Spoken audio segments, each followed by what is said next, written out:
A hora da AmCham Angola. A hora da AmCham Angola, o seu magazine de negócios. Acompanhe aqui todas as novidades sobre as relações comerciais, educacionais e culturais entre Angola e os Estados Unidos da América. A AmCham Angola está afiliada à Câmara de Comércio dos Estados Unidos da América, a maior organização de negócios do mundo, representando mais de 3 milhões de empresas em vários setores e países. A hora da AmCham Angola. Todas as quartas-feiras, das 10 às 11, nos 95.5 FM. Luanda, Antena Comercial.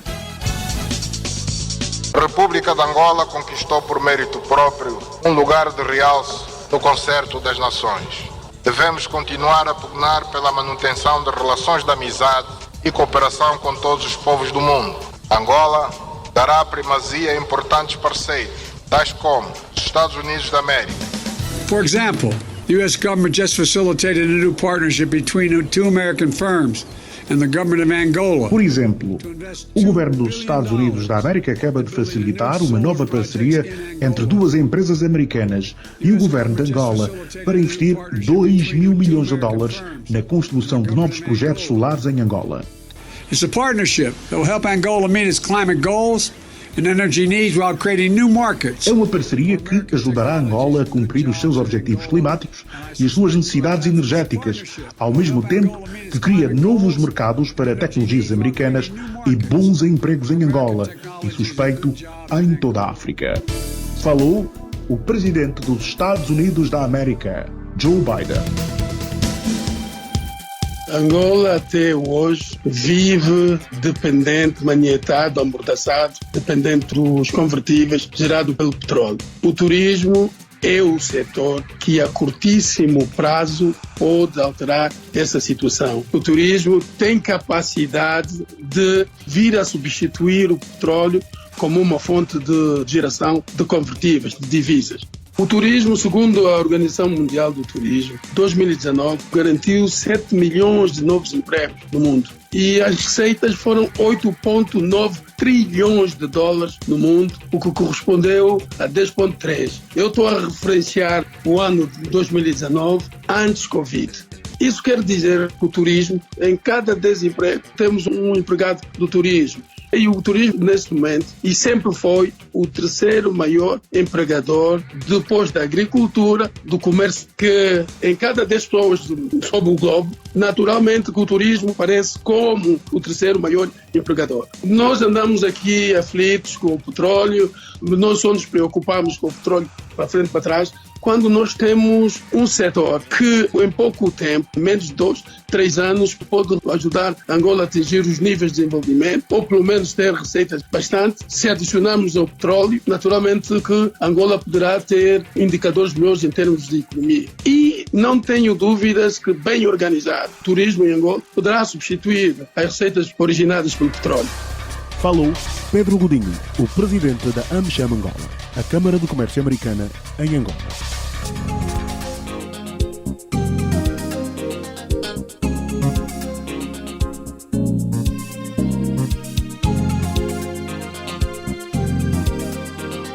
Estimados ouvintes da LAC, votos de muito bom dia, sejam bem-vindos a mais uma edição do programa A Hora da AmCham Angola. Hoje, como é habitual, vamos ter o painel de petróleo e gás a analisar a atualidade do setor de petróleo e de gás no país e no mundo. Hoje temos um tema principal, que são as descobertas, ou pelo menos a descoberta comercial anunciada pela Galp num campo offshore ao largo da costa da Namíbia, com reservas potenciais de 10 mil milhões de barris, dizem eles. Reservas que o presidente da empresa qualificou como sendo de alta qualidade. Também a Galp vai dizendo que procura por um parceiro para desenvolver uma prolífica descoberta de petróleo na Namíbia.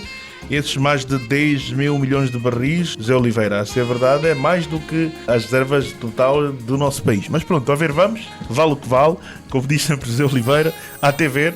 E hoje vamos analisar esta descoberta. Há outras descobertas também já anunciadas por outras multinacionais da Europa e dos Estados Unidos da América, e nós vamos aqui olhar para a Namíbia, que é ao lado, que está a trazer muitos incentivos fiscais e prevê-se que venha a atrair vários parceiros. Aliás, a Galp vendeu nos blocos 14 e 32 e para poder usar parte do dinheiro para investir na Namíbia e em Moçambique, que são 2 pontos que a Galp considera estarem quentes e nos quais vale a pena investir. Também é verdade dizer que a participação que a Galp tinha nesses ativos era minoritária. No fundo, é vender um ativo já em produção para ter recursos para investir noutras descobertas onde tem a hipótese de ser grande, né? Porque a Galp não tinha, pelo menos, hipótese de ser grande em Angola, diga-se de passagem. Mas vamos trazer os especialistas para analisar este tema e outros que aqui vamos anunciar. Passamos a saudar Dr. Afonso Chipepe, economista, presidente do Conselho Fiscal da Ordem dos Economistas de Angola. Dr. Chipepe, bom dia, bem-vindo. Bom dia, Joel. Bom dia, amigos da LAC. Bom dia, Zé Oliveira. Bom dia ao companheiro Pedro Godinho. Bom dia a AmCham Angola, o grande patrocinador desse programa de negócio e programa didático. Obrigado, Dr. Chipepe, por aceitar o nosso convite. Também connosco está José Oliveira, ele que é pesquisador do Centro de Estudos e Investigação Científica da Universidade Católica de Angola e também, para aqueles que ainda se lembram, diretor da revista Energia. Não é, José? Deixa muitas saudades a revista Energia. Pois, José Oliveira, muito bom dia e bem-vindo uma vez mais ao nosso programa. Bom dia, Joel. Bom dia, Chipepe e Pedro. E bom dia, ouvintes da LAC e ouvintes do programa da AmCham. Vamos também saudar o engenheiro Pedro Godinho. Muito bom dia, engenheiro Pedro Godinho. Bem-vindo uma vez mais ao programa. Bom dia, Joel. Bom dia, colegas do painel. Sei que está o Afonso Chipepe e o Zé Oliveira. Bom dia, rádios ouvintes. Um bom dia especial para os membros da AmCham. Muito bem, vamos começar por José Oliveira. A Galp anunciou uma descoberta comercial relevante num campo offshore ao largo da costa da Namíbia, com reservas potenciais de 10 mil milhões de barris, dizem eles, reservas que o presidente da empresa qualificou como sendo de alta qualidade. A Galp diz que o petróleo da Namíbia permite gerar os meios para financiar a descarbonização. A Galp vai ter um parceiro financeiro para explorar as grandes reservas de petróleo descobertas na Namíbia. Espera que o projeto gere os fundos que permitam financiar os investimentos em descarbonização. Diz-se que já há interessados e alguns deles até já operam aqui deste lado e é um assunto em que vamos acompanhar. A Galp não tem ainda uma base da Sonils, não tem ainda uma base como a do Coanda. Angola já tem essas infraestruturas e que naturalmente pode cooperar e usar esta experiência e estas bases para apoiar. Fala-se em caso de descoberta no Namibe, que Angola consegue muito mais rapidamente criar uma base logística no Namibe do que a Namíbia. São vantagens competitivas, mas também é necessário ver que a Namíbia está a oferecer termos fiscais mais flexíveis que Angola, mas também é normal, não tem exploração, não tem produção e quer que isso comece o mais rápido possível e tem que naturalmente ser mais flexível do que quem de facto já tem. Mas para alguns é um sinal de alerta, José Oliveira, que Angola deve olhar para o que está a acontecer no país vizinho e tentar ver de que forma é que vai atrair outras petrolíferas para cá, sendo que do lado da Namíbia já foram feitos vários furos naquela bacia partilhada com o Namibe, onde se diz que do nosso lado potencialmente há muito mais petróleo. Aliás, não é à toa que uma empresa como a Exxon queria ficar com 6 blocos ali. Para ela querer 6 blocos, só foram entregues 3, mas ela queria na verdade 6 blocos, o que mostra que há algum potencial e os desenvolvimentos e as descobertas na Namíbia também acabam por ser, entre aspas, uma boa notícia. Mas também um alerta, e gostávamos de ouvir José Oliveira e Dr. Chipepe e engenheiro Pedro Godinho. Vamos começar por José Oliveira. O que dizer desta descoberta da Galp, que segundo se diz, a ser verdade, é muito maior do que as reservas totais do país, de Angola? Não, isso ainda é cedo. Vamos lá por partes, puseste aqui uma data de questões. Bem, primeiro, vamos começar pela última parte, se os 10 bilhões estimados são recursos ou reserva. Eu penso que se está a fazer uma grande confusão na imprensa não especializada e chamar a isso reservas. O que eu penso é que a Galp calcula o que é possível com os 2 furos que já teve e com o estudo que tem do campo e com a sísmica, que os recursos podem ir até 10 bilhões. Porque se fosse 10 bilhões de reservas, aquela zona, o campo tinha de ter 30 bilhões. Bem, então isso era tipo campo da Arábia Saudita. Um campo gigante. Super gigante. Campos são gigantes a partir de 1 bilhão de reservas. Portanto, vamos esquecer o número. Para já. Sabemos é que estamos perante um campo gigante. Isso não há dúvida. Vai ter 2 ou 3 mil milhões de barris de reservas. É um campo gigante já. Portanto, é muito bom. Vai dar muito dinheiro a ganhar à Galp e por tabela também a Sonangol, que é sócia da Galp, portanto, tem 16% e, portanto, isso, aliás, já teve com a subida das ações. Os ativos da Sonangol subiram mais de 2 mil. Já teve ganhos potenciais. Já teve ganhos, vamos ver agora. E também é verdade que se diz que o investimento na Galp está quase pago, não é? O investimento só com dividendos, está pago. Só com os dividendos. Já está pago. O investimento está amortizado, na Galp está amortizado. Segundo aspecto, a Galp não quer só um parceiro financeiro. A Galp quer um parceiro que financie o desenvolvimento, que vai ser muito caro, os campos gigantes dão muito dinheiro de lucros, mas antes disso é preciso investir muito dinheiro. E um campo gigante destes, por muito concentrado que estejam as reservas, são alguns 3 ou 4 mil milhões só na fase de arranque para desenvolver. Portanto, ela quer não só um parceiro que ajude a financiar o desenvolvimento, que tome cerca de, acho que é 40%, que ela vai vender, mas que seja também operador. É preciso ver que a Galp não tem experiência de operação, nem em águas rasas, quanto mais em águas profundas. E bastante profundas que aquela área são. Aquela área da Bacia do Orange, onde se estão a fazer as grandes descobertas. A primeira e a segunda foi da Shell, a terceira foi um campo supergigante da Total, que sim já há dados mais ou menos fidedignos com os vários furos que estão a ser feitos. Que tem este da Total tem pelo menos 3 mil milhões de barris de reservas. E vamos ver, pode ter mais, porque esse campo da Total é uma área imensa, muito grande. O da Galp está ligeiramente a norte da Total, mas está na mesma bacia, que está a dar, de facto, frutos muito grandes. Agora, em relação à flexibilidade, não é a Namíbia tem termos flexíveis. A Namíbia tem uma fiscalidade mais baixa do que a tradicional angolana. Mas a tradicional, que nós, na prática, já não estamos a aplicar. Nós temos dado N incentivos às companhias. Demos os incentivos dos campos marginais, demos os incentivos de pesquisa em áreas de desenvolvimento, já demos incentivos de aumentos de cost oil, estamos agora, o último que falta, vamos dar um incentivo, um prémio para o aumento da recuperação secundária. O que é que isto quer dizer? Nos nossos campos, normalmente, recupera-se pouco mais de 30% do óleo que está lá em baixo, do chamado original oil in place. Ora bem, nós temos algumas exceções, o campo do Palanque e o campo de Tacula, que vão ter mais de 50% de recuperação. O Pacaça também acho que não vai ficar longe, no bloco 3, mas a média nacional é de 30% a 31% do oil in place. Portanto, nós vamos dar um prémio para as companhias fazerem investimentos. E temos dado toda uma série de coisas, a maneira como se calculam os impostos nos nossos contratos de risco, por exemplo, foi bonificada, tem uma fórmula agora que bonifica as companhias e temos prémios de investimento relativamente elevados. E temos uma tradição, que isso é que é importante para as companhias, que sempre que há um problema num determinado área de desenvolvimento que não é económica, quando se prova isso, Angola tem mostrado sempre que está disposta a criar as condições para que esse desenvolvimento se torne económico e rentável para ambas as partes, para a companhia e para o país. Portanto, eu penso que aí não há que estar muito preocupado com as coisas. Agora, lançaram os holofotes sobre a Namíbia. E, portanto, eu não me admira que agora vai haver uma tendência para as companhias quererem ir para a Namíbia, pelo menos para aquela área, para já, porque nas outras áreas offshore ainda não se descobriu, tirando um bocadinho mais a norte o campo de Kudu, não se descobriu mais nada.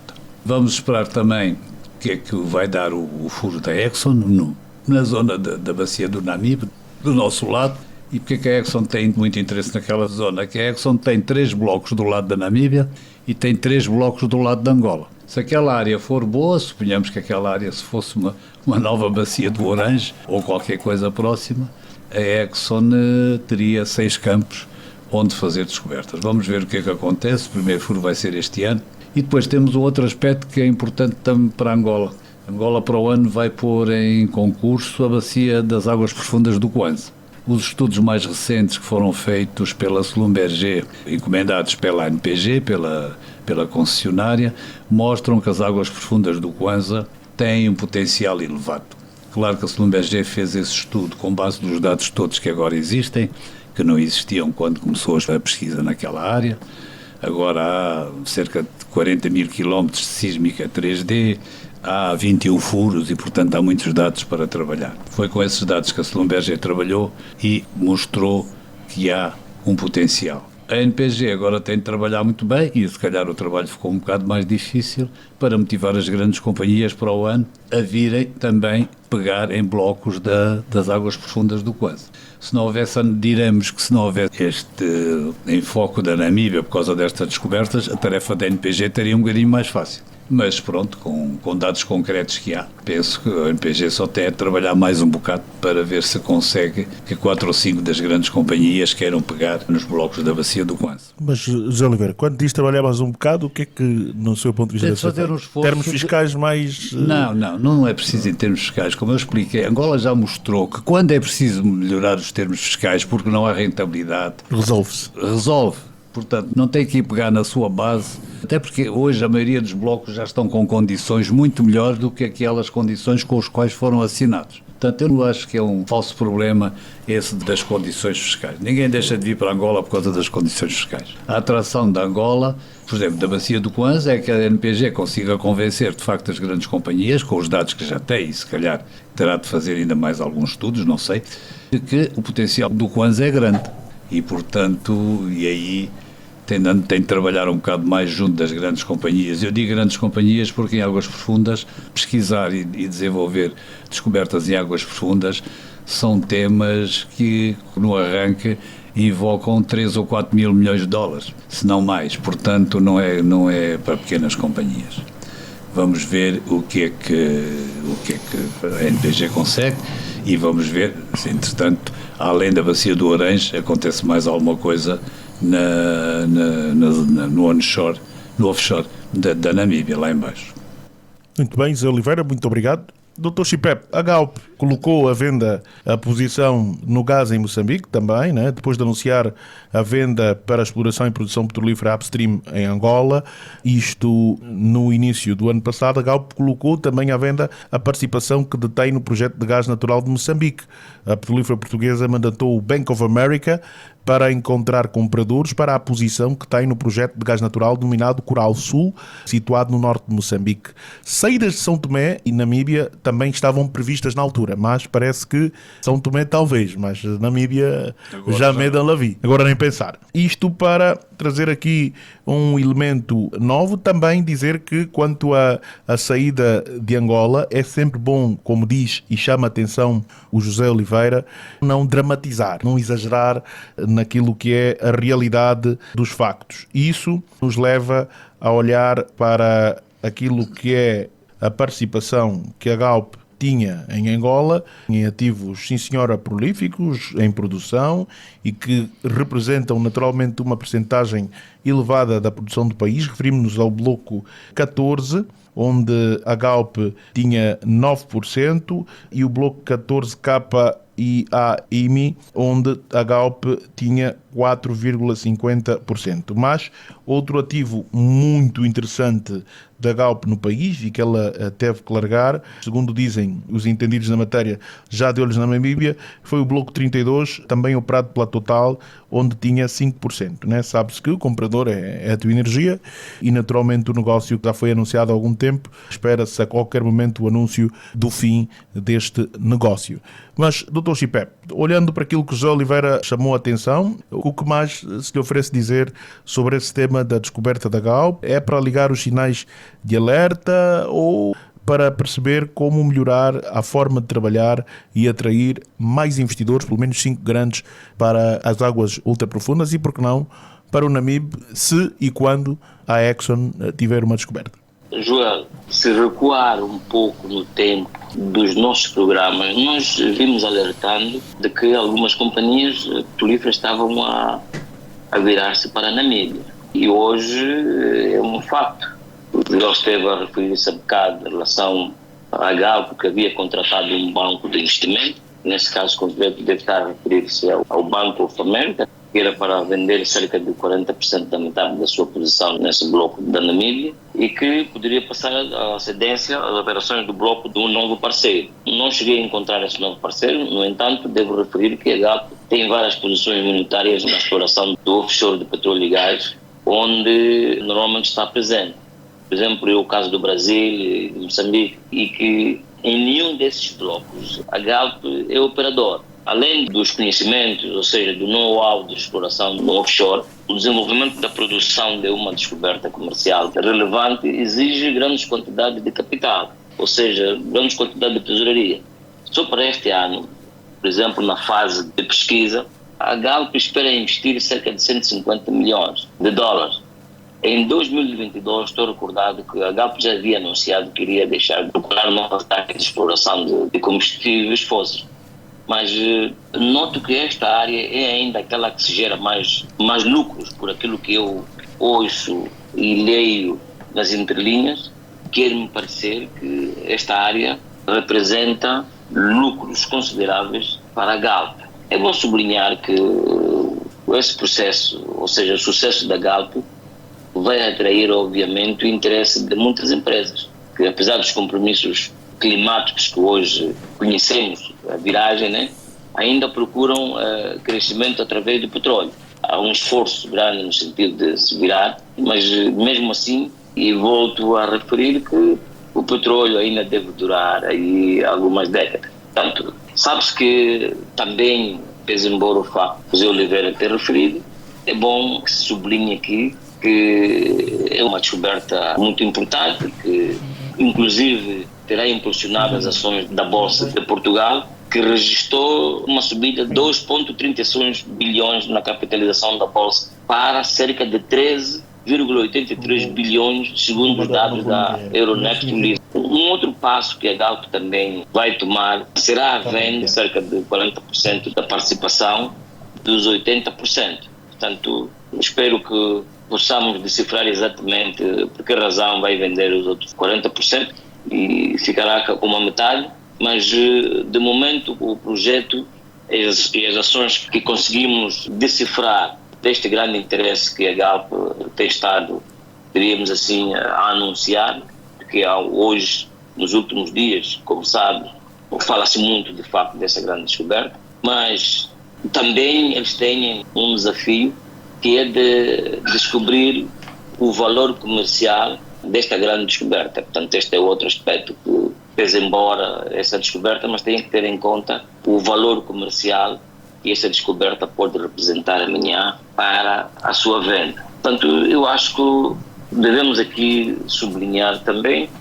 que é um motivo de satisfação, porque aqui nota-se que, na verdade, a Namíbia está ali muito próximo também do Namíbia, o que quer dizer que nós temos também grandes potencialidades no nosso offshore, portanto, na nossa bacia do Namíbia e mesmo no onshore. Agora, o importante é que haja maior atração, maiores incentivos e que, pelo menos por aquilo que entendi do Zé Oliveira, é que as taxas da Namíbia são mais baixas, mas penso que, para além das taxas serem baixas, há outros incentivos que, na verdade, atraem os investidores. Num dos programas que nós tivemos, que havíamos referido também sobre a Guiana, nós fomos peremptórios em dizer que a Angola, através da Agência Nacional de Petróleo, deveria encontrar outros incentivos, não só fiscais, que pudessem atrair de forma substancial a outras operadoras para que possam investir no nosso país. Estou recordado também, a dada altura, que o Pedro Godinho havia chamado a atenção deste facto, de que se nós não pormos em cima da mesa alguns incentivos, muitos operadores iriam investir o seu capital na Namíbia. E hoje estamos a assistir este lado. No entanto, em jeito de conclusão para esta primeira ronda, devo reiterar o motivo de satisfação por ser um país vizinho nosso e que, com os cerca de 3 milhões de habitantes que a Namíbia tem, eu penso que com esta e outras descobertas poderá certamente potenciar o empresariado nacional e criar riqueza para o bem-estar e o futuro da geração atual e futura da Namíbia. Muito bem, Dr. Chipep, muito obrigado. O tema é naturalmente a descoberta da Galp na Namíbia e, como diz bem o José Oliveira, 10 mil milhões de barris que ainda não podemos chamar de reservas. Não é propriamente reservas, qual é a dúvida? São recursos ainda, não é? E qual é a diferença entre recursos e reservas, José Oliveira? Recursos é todo o petróleo que está lá em baixo, reservas é aquele que se pode produzir, que normalmente é 1/3. É uma grande diferença. É uma grande diferença. Se forem 10 mil milhões de recursos, o que se vai produzir são 3 mil milhões, 3 mil e pouco. Porque nem sempre se produz tudo. Nunca se produz tudo no petróleo, está lá em baixo, não se tira tudo, o máximo que se tira. Os recordes que há é na Noruega e é um campo, não é no terciário, uma estrutura fechada, Statoil, que vai produzir quase 60% do petróleo que está lá em baixo. Mas não é as descobertas na Namíbia, são no terciário, são em areias, portanto aí não há caso nenhum de que se tenha ultrapassado 40%. Muito bem, muito obrigado. Vamos então chamar a conversa o engenheiro Pedro Godinho, presidente da AmCham Angola e empresário do setor de petróleo e gás. Engenheiro, muito bom dia. O que se lhe oferece dizer sobre esse tema da Namíbia, o nosso vizinho, com descobertas e naturalmente a atrair grandes players, não é? Alguns dos quais, como a Shell, que nós queríamos trazer de volta. É com grande satisfação que tomamos conhecimento dessas notícias. São notícias extremamente agradáveis por saber que os nossos irmãos da Namíbia vão poder contar com mais um ativo que joga um papel muito importante no mundo. Esse ativo bem gerido, se de facto souberem dar o devido tratamento em termos de gestão, isso vai implicar uma mudança radical na vida deste povo. Agora, essa é a parte positiva. A parte que vejo com alguma preocupação é o facto de que esses 10 bilhões de barris de descoberta, e isso é o que se chama o Original Oil in Place, é exatamente o volume de petróleo que foi encontrado no subsolo. Vamos multiplicar com um Recovery Factor, fator de recuperação, que é com isso dizer é a percentagem de petróleo que pode ser produzido a partir desta ocorrência. Portanto, se os níveis forem bons, de uma forma geral, vão de 20% a 30%, a 37% para ser considerado um bom fator de recuperação, mas quando os campos não são muito bons, ficar por 8% e 10% já é um bom passo. Contudo, o que eu gostaria de realçar aqui é que esses 10 bilhões de barris encontrados pela Galp acabam suplantando as reservas todas que Angola tem, as reservas confirmadas que Angola tem. Então, isso é uma preocupação, porque, querendo ou não, Angola vai competir a partir de agora com a Namíbia. E nas vestes de presidente da Câmara, já é recorrente ouvir membros nossos, empresas a nível do setor, a manifestarem o interesse em realocar-se. Isso não é ir para lá, não é só tão somente ir para lá, é ir para lá e plantar as suas bases, porque os incentivos fiscais são de longe muito melhores, muito atrativos que em Angola. Nós habituamos desde os anos finais 70, 80 e 90, vermos Angola como uma dama que tinha todo o mundo mostrado aos seus pés, a cortejá-la, e ela, como uma dama muito especial e bonita, punha todo mundo à sua volta e fazia o que queria. E neste momento já começa a ser uma preocupação, porque também ouvimos um segundo player que entrou agora para um campo e ainda não quantificaram exatamente o volume de descoberto. Esse player também está aqui em Angola e vai mudar-se também para a Namíbia. Temos o caso da Galp, que a Galp teve anos a fio com participações no bloco 14, no bloco 0 e no bloco 17, vendeu as suas participações e moveu-se para a Namíbia exatamente por causa das oportunidades e dos incentivos fiscais, e acabou tendo essa descoberta. O segundo player também é uma grande e boa descoberta, mas ainda não comunicaram oficialmente os resultados dessa descoberta. Portanto, é importante que os nossos decision makers, a nossa liderança, seja capaz de parar e, naturalmente, criar uma estabilidade fiscal. A instabilidade fiscal está a fazer com que muitas empresas que já estão aqui há mais de 50, 60 anos, estão-se a mover, estão com a perspectiva de enraizarem as suas bases na Namíbia e, a partir da Namíbia, fazendo as operações para Angola, vão dando apoio, mas sem investimentos. E, portanto, uma das coisas também que é importante levar em conta, os campos de Angola são velhinhos. Toda a maior parte dos campos extremamente produtivos tem mais de 30 anos. E à medida que o tempo vai passando, os campos vão perdendo a sua pujança. Nossos irmãos da Namíbia, os campos são novos, grandes reservas. E, portanto, acima de tudo, ainda incentivos fiscais. Um exemplo que se faz, uma empresa que está no mercado prepara o seu orçamento anual em agosto, setembro, outubro. E quando prepara o seu orçamento, leva em conta todos os impostos que tem que pagar e, a partir daí, determinar as margens de lucro. Portanto, quando em janeiro ou em fevereiro as autoridades tributárias aparecem e criam mais um imposto, como, por exemplo, imposto especial, porque eu tenho necessidade de pagar o salário da função pública, mais 10%, esses 10% até podem ser superior à margem de lucro. Portanto, nenhuma empresa está interessada em percorrer mais de 7 mil quilómetros para vir fazer investimento no mercado, onde, depois de exercer a sua atividade 365 dias, chegar ao ano com as margens escorroídas. A criação desses impostos para resolver os problemas que o país precisa, naturalmente, levam com que as empresas hoje estejam a pensar no sentido de se mudarem para outras geografias. E é justo e é normal, porque todos os dias eu passei, num ano há mudanças constantes na lei tributária ou no mecanismo tributário. Um exemplo que podemos dar. Em 2012 e 2014, houve uma lei que isentava aquelas empresas, pagamento de dividendos, aquelas empresas com mais de 25% de participação, para permitir que ela fizesse o reinvestimento no país e então aumentasse a sua capacidade produtiva ou a produção de petróleo. Pois bem, em função das dificuldades, em 2022, esse decreto 2/14, de 20 de outubro de 2014, que incentivava as empresas, em 14 de abril de 2022, foi revogado. E a partir daí, aquilo que eram incentivos e estímulos a essa empresa a fazer investimento, tem que pagar às autoridades tributárias. Resultado, não há estímulo. E se não há estímulo, não há lucros, vamos para outros pontos, outras áreas do planeta, onde conseguimos encontrar todo o apoio que é necessário para exercer a sua função. Isso número 1. Número 2, Angola importa tudo.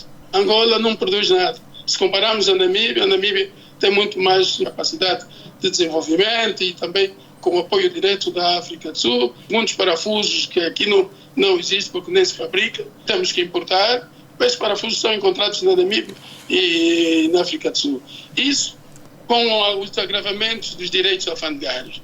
Naturalmente que não tem quem resiste. Por exemplo, agora agravou-se os direitos alfandegários para todas as empresas que operam no mercado, exceto as petrolíferas. Mas as petrolíferas só são os operadores, Chevron, Total, Exxon, BP, Azul e outras. E todas essas que são de prestadores de serviço ficaram com os direitos agravados. E o que é que isso vai fazer? Naturalmente vai correr a margem de lucro e para que isso não aconteça, eles vão imputar isso aos clientes e ao imputar aos operadores, naturalmente criam muito mais dificuldades financeiras. Há muitos problemas que Angola vai sofrer com o surgimento dessas boas notícias a partir da Namíbia. Portanto, mas estamos todos felizes porque é uma oportunidade de nossos irmãos namibianos poderem melhorar o seu nível de vida e também sonhar com um desenvolvimento sustentável.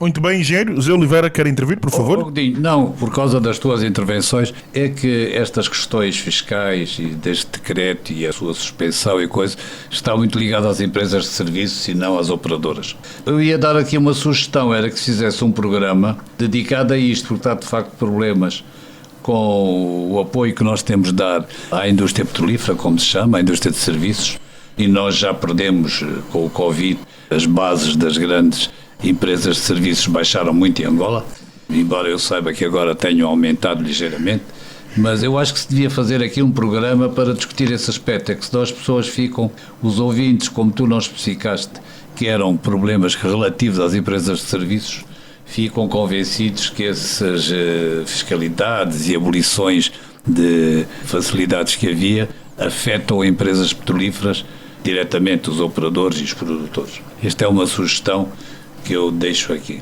Muito bem. Não, Zé Oliveira, afeta as empresas petrolíferas também.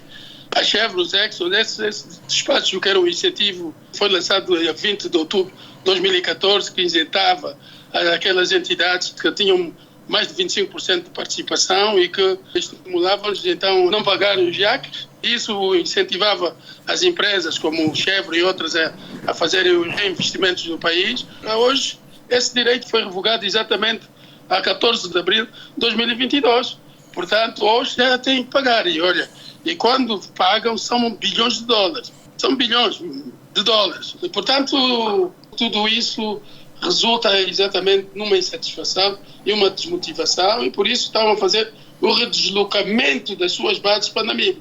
Por exemplo, a Sonangol, quando mandou fabricar os drill ships, os seus barcos de perfuração, vieram da Coreia, eles não ficaram enquanto aguardavam trabalho de perfuração ou contratos para poderem exercer a sua atividade. Eles não ficaram sediados em Angola. Foram para Namíbia, em Walvis Bay, ficaram lá parqueados. Era mais caro estarem aqui baseados, pois. Porque os impostos na Namíbia eram muito mais favoráveis. Sim. Então, barcos angolanos, a fugirem para a Namíbia, lá lançarem as suas âncoras nos mares namibianos, porque exatamente mantê-los em Angola era muito mais caro. Sim. E o mais triste no meio disso tudo é que a nossa liderança não consegue visualizar os danos que isso vai provocar ao país. Número 2, havendo essa fuga para a Namíbia, ou a redução de investimentos em Angola, o petróleo vai continuar no nosso subsolo, e com a transição energética, quando acordarmos, o petróleo já não serve nada, vale zero. Portanto, eu concordo contigo que se realizar um programa desse, só dedicado a isso. Só dedicado a isso. Porque Angola está a sofrer muito com isso. O país está a sofrer e com a fome que graça a maior parte da nossa população. É a altura da nossa liderança prestar muito mais atenção a essas questões. A LAC oferece-lhe mais um magazine de negócios semanalmente à quarta-feira, das 10 às 11 horas. A hora da AmCham Angola. A hora da AmCham Angola. O seu magazine de negócios. Agora é o momento de intervalo. Os Estados Unidos da América apoiam os esforços do governo angolano para se tornar uma sociedade mais democrática e inclusiva e espera trabalhar com o governo e o povo angolano para realizar as suas aspirações democráticas. A nossa amizade está sempre a subir, ou em inglês, our friendship is on the rise. Falou Tulinabo Mushinji, o embaixador dos Estados Unidos da América em Angola. Angola é o terceiro principal parceiro dos Estados Unidos da África subsaariana. Para esse efeito, estão no país empresas de todos os setores de atividades. Uma delas é membro da AmCham, a Chevron, que opera em Angola com o nome Cabinda Gulf Oil Company. Vamos ouvir o testemunho da Chevron e aquilo que é a expectativa da Chevron na AmCham Angola. The establishment of the AmCham in Angola creates a unique opportunity to strengthen U.S.-Angola commercial and economic relations. O estabelecimento da AmCham em Angola cria uma oportunidade única para fortalecer as relações comerciais e económicas entre as duas nações. Acreditamos que as oportunidades de benefício económico e financeiro mútuo continuam por ser exploradas. The Chamber has the potential to be a critical tool in the Angolan government's efforts to diversify the economy. Esta Câmara tem o potencial para ser uma ferramenta crítica nos esforços do governo angolano para diversificar a economia. We are confident that the values, goals and objectives of the Chamber complement those of Chevron and will result in a deepening of commercial and diplomatic relations between our two countries. Estamos confiantes de que os valores, metas e objetivos da AmCham complementam os da Chevron e resultarão no estreitamento das relações comerciais e diplomáticas entre os nossos dois países. Juntos, podemos fazer a diferença e contribuir para aproximar Angola e os Estados Unidos da diplomacia económica. Falou Judy Moses, diretora-geral para o desenvolvimento de ativos da Chevron Cabgol. A AmCham Angola surge para poder reforçar as condições que possam sustentar a atividade das empresas americanas em Angola. Ela assenta essencialmente em 4 pilares: as relações comerciais, económicas, educacionais e culturais. Tendo em conta a questão comercial, vê-se com alguma preocupação o facto de as trocas comerciais entre os Estados Unidos e Angola venham a declinar. Pese embora haja um equilíbrio ou uma constância em relação aos níveis de exportações dos Estados Unidos para Angola, mas as exportações de Angola para os Estados Unidos vêm a declinar desde 2008, onde houve o pico dessas trocas comerciais, um valor de 20,6 bilhões de dólares, e neste momento resumem-se em 4 bilhões. Do ponto de vista económico, as empresas americanas estão presentes em toda a parte do mundo e quando elas aparecem no mercado têm a tendência de criar empregos e participando exatamente no desenvolvimento do país anfitrião. Do ponto de vista académico, a AmCham está bastante ansiosa no sentido de encontrar mecanismos que aproximem pelo menos as instituições académicas a nível das universidades. Existem várias universidades nos Estados Unidos que estão interessadas em interagir com universidades em Angola, no sentido de poder contribuir na melhoria de formação e de educação dos quadros nacionais. Falou Pedro Godinho, o presidente da AmCham Angola, a Câmara de Comércio Americana em Angola. Voltamos. Continua a acompanhar a Hora da AmCham Angola, o magazine dos negócios entre Angola e os Estados Unidos da América. Uma oferta da AmCham Angola, uma afiliada da maior organização de negócios do mundo, a Câmara do Comércio dos Estados Unidos da América.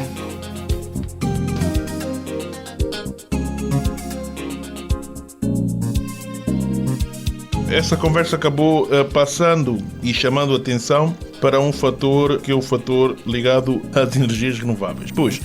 Mas aqui vou convidar os senhores a olhar para algo que no facto corrobora o que já têm dito cá, que é o posicionamento de um senhor chamado Patrick Pouyanné sobre as renováveis. Está na Upstream Online e Patrick Pouyanné já disse que a meta da União Europeia estar a utilizar 20 mil toneladas de hidrogênio em 2030 é impossível, diz Pouyanné.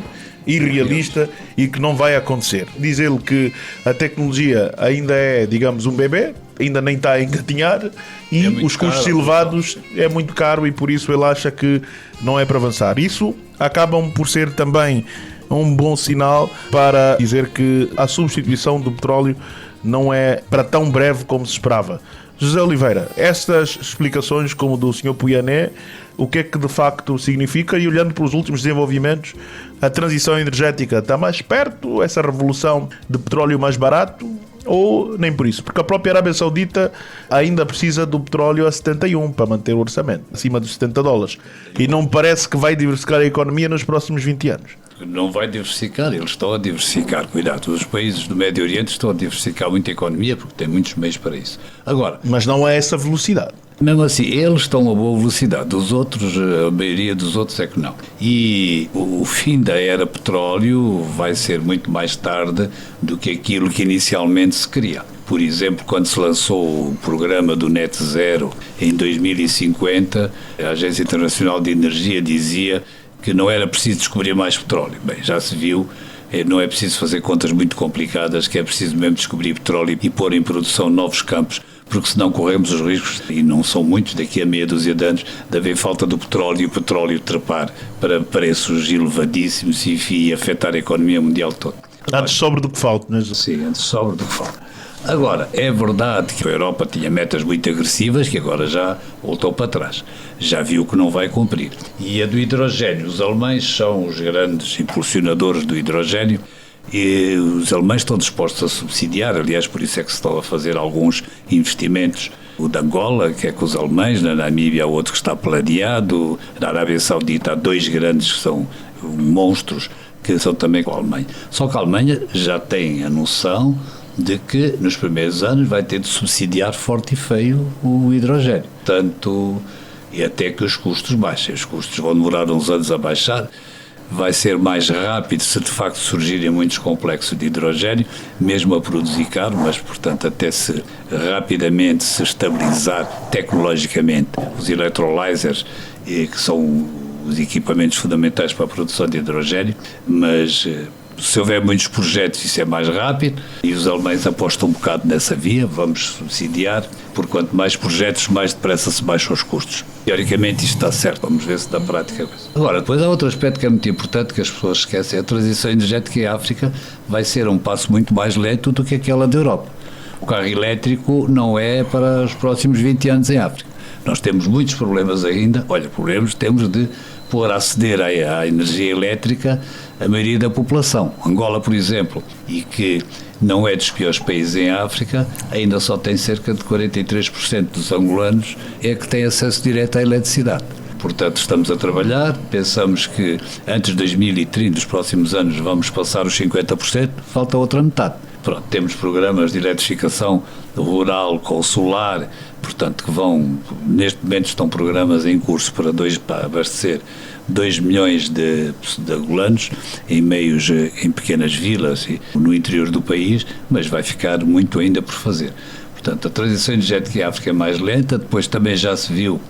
Nem toda a África tem grandes recursos hídricos como Angola, o Congo e Moçambique. Portanto, vai ser preciso usar o gás natural como fonte térmica para produzir energia elétrica muitos anos ainda em África. Isso está aceito também já internacionalmente, mesmo pela Agência Internacional de Energia, que tem sido um bocado o motor de apressar a transição energética e onde se coordena a maioria dos dados mundiais. Estes são alguns exemplos. Depois temos outras coisas que não acontecem por instabilidade política.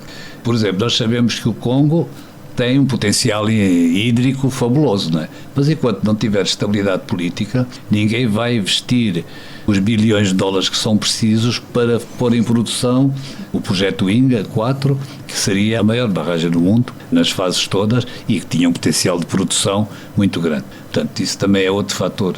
A instabilidade política também atrasa em África a transição energética. E nós vemos agora, por exemplo, a estabilidade política atrasar Moçambique no desenvolvimento do gás. Também está acontecendo. Eu não vejo as coisas dessa forma. Desculpa lá que te diga, porque nós vemos que o mundo, mesmo a passos muito lentos, já vão substituindo os carros a combustão interna, movidos a combustíveis fósseis, a carros elétricos. É certo que aí houve algumas alterações por causa também da situação geopolítica, mas nós, Angola, temos que estar preparados para podermos enfrentar grandes dificuldades se a economia continuar assente no petróleo, porque o petróleo, para além dessa questão da transição energética, e vamos vendo que o mundo hoje, a percentagem de energias limpas consumidas no mundo vai aumentando gradualmente. Portanto, aí é um facto, é reconhecido, porque já temos vários países que agora apostaram seriamente nas renováveis, tanto eólicas como fotovoltaicas. Mas há outro problema para Angola. Esse conflito entre a Ucrânia e a Rússia, se por um acaso houver a assinatura de um acordo entre a Ucrânia e a Rússia, o preço do petróleo vem lá de cima, dos 80 e picos, depois 50%, senão mesmo os 40%. Portanto, querendo ou não, a mensagem, Angola está numa situação crítica se persistir, depender tão somente dos combustíveis fósseis. E é essa atenção que nós queremos chamar a nossa liderança. Isso por quê? Porque tanto pode sofrer com os efeitos da transição energética, naturalmente reduz a demanda, baixam os preços, esse é um binômio natural em economia, e o outro está exatamente havendo uma assinatura de paz entre a Rússia e a Ucrânia, a Rússia livra-se das sanções e o mercado começa a ser inundado novamente com o crudo, aí o preço, não temos dúvida, que vem cá para baixo. E aí Angola sofre na mesma. Por isso é importante prestar atenção a todos esses factos e não vamos minimizar os riscos que o país está a viver, a não prestar atenção a esses fatores. Porque mesmo que a transição energética se atrase, nós poderemos sofrer outras consequências em função da redução da demanda do consumo mundial. E isso é um dado adquirido. Nós de Angola só consumimos, geramos a nossa energia, só geramos 30%. A energia proveniente de combustíveis fósseis já neste momento só estão a 30%, 35%. Portanto, quero com isso dizer que é uma tendência natural. Muito bem, engenheiro Pedro Godinho. Vamos passar para o Dr. Chipep. Dr. Chipep, o tema que não quer calar, e aqui se falou, transição energética vai mexer naturalmente com os carros elétricos, etc, mas não podemos deixar de mencionar muito rapidamente, será que a transição energética, os carros elétricos, trazer-se termos fiscais mais flexíveis para carros elétricos, poderia reduzir um bocado a crise dos combustíveis em Angola? Por exemplo, o aumento do preço do gasóleo diz que já está a ser doloroso, não é? O litro do gasóleo aumentou de 135 para 200 kwanzas e, de acordo com o Carlos José de Carvalho, o aumento do preço terá como principal consequência a inflação e perda de poder de compra das famílias que já vivem com dificuldade. Enquanto economista, Dr. Chipep, transição energética versus aumento do preço dos combustíveis fósseis e dos seus derivados nos países como Angola e Nigéria, que até recentemente tinham preços de petróleo igual ou mais barato que a água.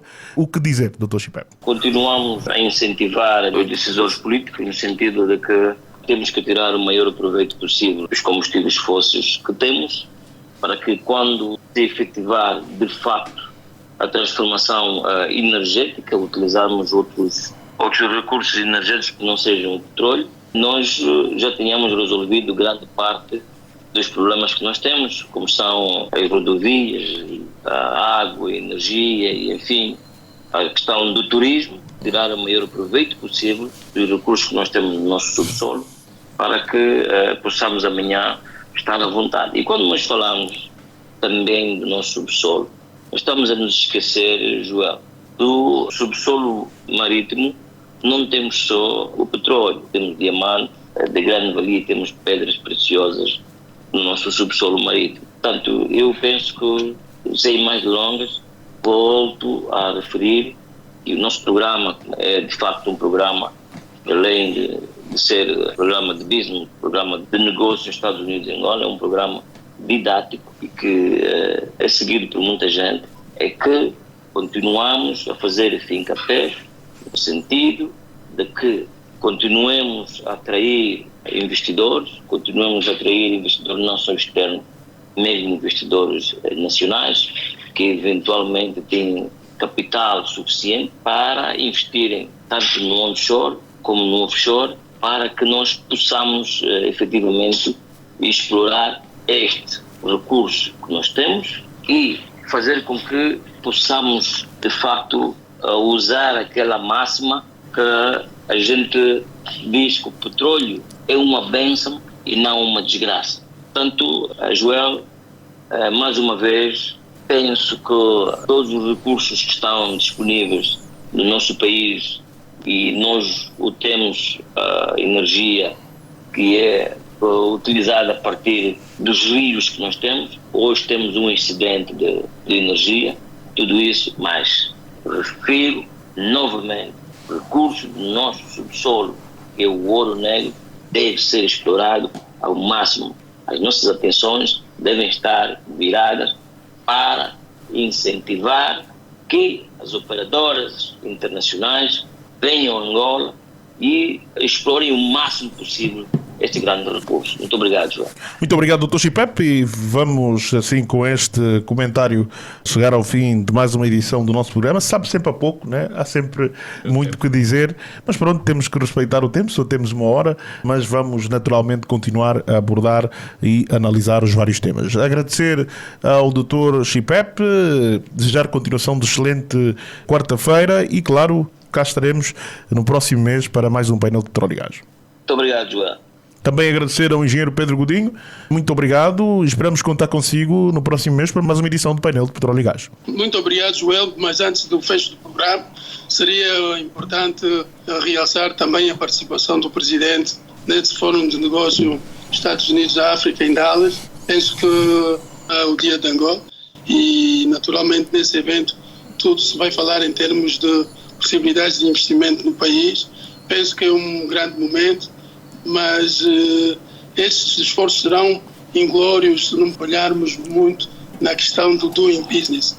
É fundamental termos essa questão resolvida, melhorada. Portanto, como acabamos de ver, há muitos riscos à espreita para Angola, porque vão surgindo outras nações produtoras de petróleo e vão surgindo também outras ofertas. Por essa razão, é importante também dar um realce a este evento que vou. Muito bem. Muito obrigado a todos. Obrigado, engenheiro. Também José Oliveira, muito obrigado e até a próxima edição. Até à próxima. Bom dia a todos, ouvintes e colegas. Bom dia a todos. João Costa e António Santos despedem-se com a promessa de regressarem, se Deus quiser, na próxima quarta-feira. Até lá. A hora da AmCham Angola. A hora da AmCham Angola, o seu magazine de negócios. Acompanhe aqui todas as novidades sobre as relações comerciais, educacionais e culturais entre Angola e os Estados Unidos da América. A AmCham Angola está afiliada à Câmara de Comércio dos Estados Unidos da América, a maior organização de negócios do mundo, representando mais de 3 milhões de empresas em vários setores e países. A hora da AmCham Angola. Todas as quartas-feiras, das 10 às 11, nos 95.5 FM. Luanda, Antena Comercial.